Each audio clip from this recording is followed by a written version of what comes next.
Right team, now welcome to today's video. By popular demand, we have had this video requested so many times, specifically on my Instagram and the Sculpt Instagram, because now we learned the hard way, and especially with me, my training, I could barely do an air squat with proper form at one point, even though I was trying to squat 140, 150, 160. I mean, something's obviously going to be wrong there. So one thing that has helped me massively in the last 6 months is incorporating a mobility warm-up, whatever you want to call it, routine. So today is rest day for me, it's a Thursday. I will tend to try and hold these stretches or do the full routine maybe twice instead of just one time. But if you want to break this down and you want to start using this as maybe a pre-session routine, you can do it in as little as 8 minutes, okay? You might just have to hold a stretch for only a minute.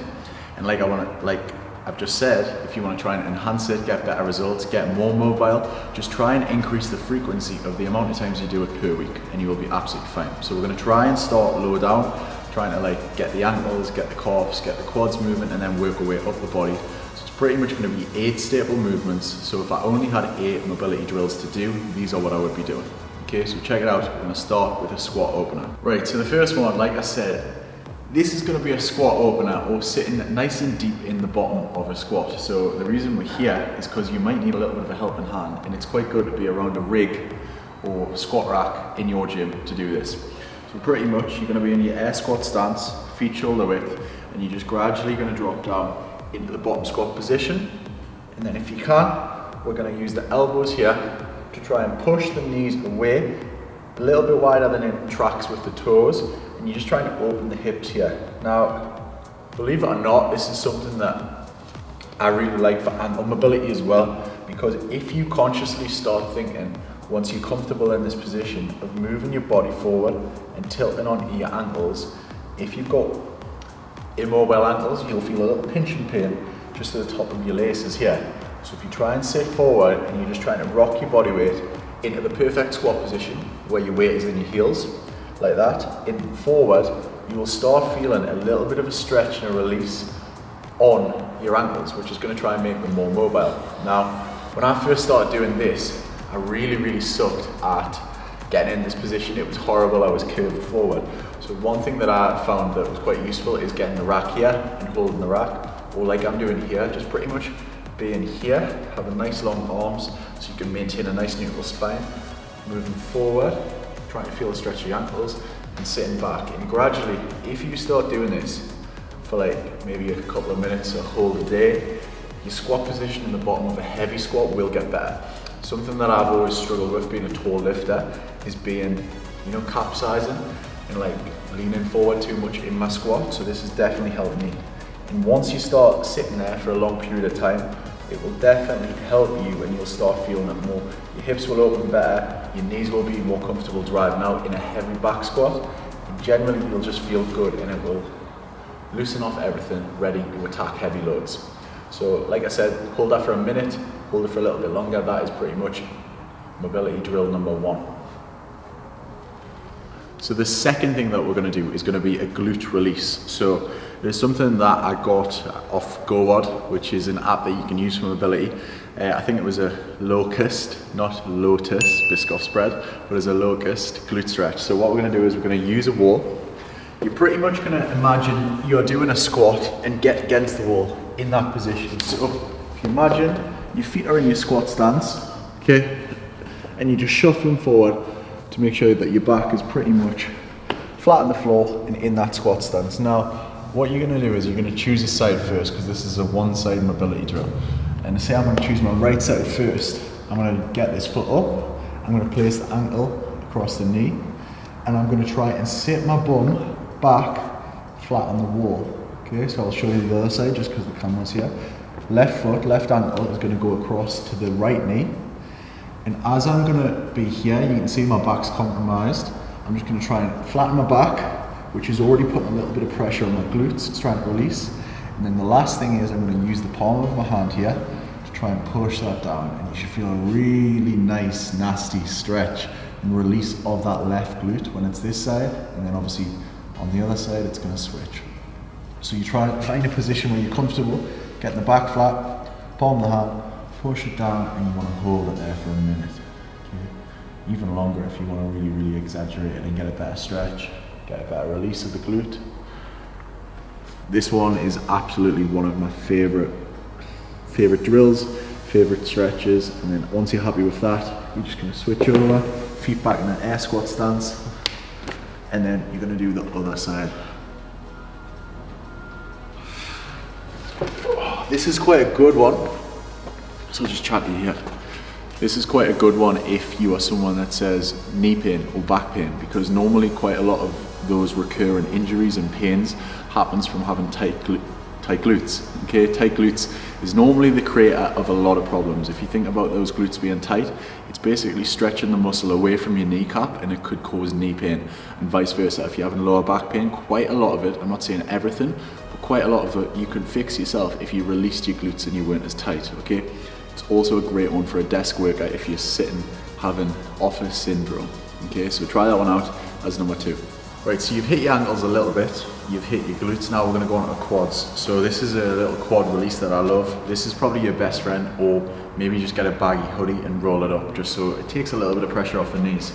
What you're going to do is hit this at the back of the wall, just like so, and try and get that knee down on the mat. And once you're in a comfortable position there, you're just going to try your best, depending on how much your range of motion allows you, to sit back. Okay, and you'll feel a nice big stretch all the way down this quad. It feels tremendous if you've hit a heavy leg day, you've squatted, you've lunged, you know that DOMS feeling, the nasty one. I would really recommend actually just throwing this in after one of those leg days, because it'll release a little bit of lactic acid, flush all the crap out, and hopefully your DOMS won't be as bad as if you just left it and you walk straight out the gym. You know, running out the gym for a protein shake after legs, just trying to get in the car and sit there for 20 minutes on a come down. Those feels. So after you've done that for like a minute, 2 minutes, whatever you want, obviously longer is always better, but we're working off a minute today. Just stretching in, sitting back, and once you feel comfortable you can just go further back until your back is fully flat on the wall, and it's just going to exaggerate that stretch. There's your quad. Right, so the next one you're going to have to split between both sides. So we're going to start right leg first. You're going to try and stretch and release your hammies off. So from here, get in a sort of deep lunge position. Obviously I'm fully relaxed, my back leg and my back knee is on the floor. You're going to go forward in a semi sort of bend, so you're not locking your leg out, but it's not really all the way bent at 90 degrees like you would on a lunge like that. You're trying to find a happy medium in the halfway point, okay? So that's a little natural angle on my leg, and after I'm there, I'm just going to drop this fist down to the floor with my inside arm, and I'm going to try and pull the toes back and get a nice big sensation down the back of the hamstring here. I'm really bad at this personally, but you might be a little bit better of trying to keep your back nice and straight. Obviously, quite a lot of people, especially girls that are good at the splits, will be able to get a nice straight back. It's probably even all the way upright and still be able to grab the toes, but this is a pretty bad one for me. So a bit hamstring mobility. Holding here for like a minute, minute and a half, okay? Once you find the stretch, there'll be less pressure on your knee, okay? Your knee just aches a little bit when you're getting set up. So after that, switching around. Same thing, not locked out, not bent all the way like that. Find a happy medium point. From there, inside fist down, and you're gonna hold that there. And especially because I did RDLs yesterday, feels absolutely amazing, okay? So that is your hamstrings, pretty much covering all of your lower body. Right, so the next one's a pigeon stretch. Now we're moving a little bit higher up the body. Yes, this is a bit of a glute release because of the movement that we're doing, but I feel like this takes away a little bit of lower back pain. So what we're gonna do is we're gonna drop down into a push-up position here, okay? In a nice high push-up position. Even if you can't do push-ups, don't worry about it. You're gonna go one leg up, so you're gonna go knee up, knee across the body, until your knee is pointing forwards like an arrow, and your ankle is sort of pointing backwards slightly. From there, you're just going to drop down into this position here, and you will feel a nice release on the glute on this side with whichever knee is bent, okay, whichever leg you're going first. So once you're there, depending on your range of motion, you might have to be a little bit higher here, which most people have to do, and then if you want a little bit of a deeper stretch, you can go a little bit lower into this position and just exaggerate a little bit more. Now, like I said, this technically we're still sort of in the lower body region here, but it starts transferring a little bit higher into your lower back. and I, for some reason, get a massive lower back release if I'm ever struggling after deadlifts. If it's like getting that sort of like glute DOMs and glute pain after like heavy walking lunges the day before, this will sometimes help release that. So after you've done that, stick a minute, go the other side, and the same thing. Okay, trying to go down into that position. And just sit there comfy. Like I said, if you're someone that struggles with maybe painful glutes, trying to engage them or anything like that, put it in for a couple of minutes a day around your training. Okay, you'll feel great. Right, so this one, let's call it the straddle. Now, we're getting a little bit higher, but you're mixing a little bit of everything in here. Now, your hips are gonna open, you're gonna feel it in your shoulders, you're gonna feel it in your lats. It's a little bit of a full body drill. Now, what you're gonna do is you're gonna get your knees nice and wide and pretty much sitting your bum on your heels, okay? Now, from this position, I want you to gradually walk forward with your hands, and you're gonna be here, right? Now, in this position here, what I'm feeling is my hips open, my groin and my adductors inside, and then my lats here. But if you want to get a little bit of shoulders out of this movement as well, because we're getting a little bit higher up the body, you want to just try and kiss the floor. Okay? If you can really exaggerate that, and if you've got bad shoulders and bad mobility, if that feels a little bit painful, what I would suggest doing is fists, thumbs to the ceiling, and try to go down again. Do it slightly at the side. So from here, like I was saying, hips are back, okay? Buttocks on heels. Now from there, walk your hands until you're comfortable. And you're gonna pretty much get everything out of this. You're gonna get a little bit of hips, lower back, going into your lats, and again your shoulders finally. Lovely little stretch. Minute, 2 minutes, and you'll be right as rain. So that's the straddle. Right, so if you've got a band, you're going to grab a band and we're going to try and release the lats. This is an absolutely fantastic one if you are training back. If you're front squatting and you struggle with your front rack, perhaps you're shoulder pressing and you can't, or you struggle with a barbell overhead press trying to get your elbows underneath the bar. So you're going to get this band and you're going to loop it, lasso it through the loop. Okay, now once it's there in front of you, you're going to pick a side. Again, we're using one side at a time here. Now from here, you're going to put your elbow in the band, okay? And from there, once your hand is here, you're just going to grab the band just so it doesn't ping anywhere. Once you get here, we're going to sort of do a standing semi-lunge, semi-leaning forward until you feel a stretch, and you should be able to see like the t-shirt that I'm wearing like strain here, and that's exactly what's happening inside with my lat as well.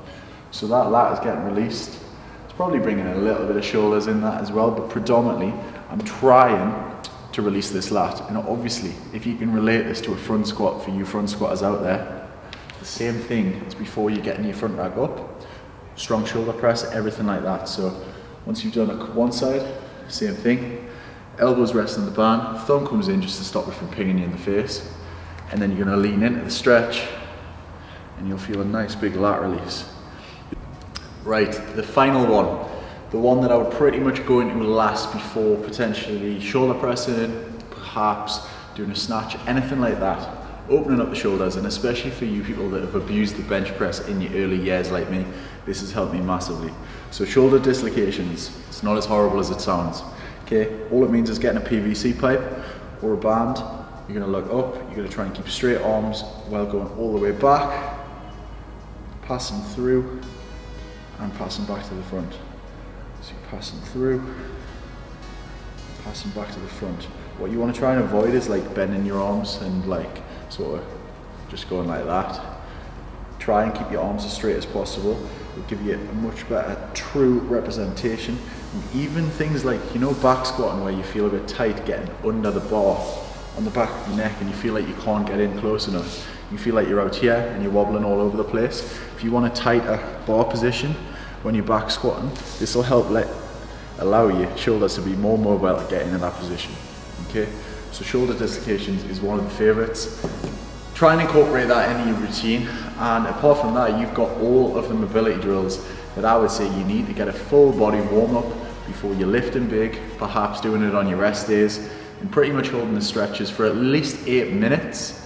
you will be fine. That will give you a good baseline. And if you really want to take it further, you can actually increase the numbers. You can do a couple of different rotations on each side. You can increase just the amount of time you sit in each position, okay? So that is my mobility drill. Full body. Try and get cracking, try and put it in your routine.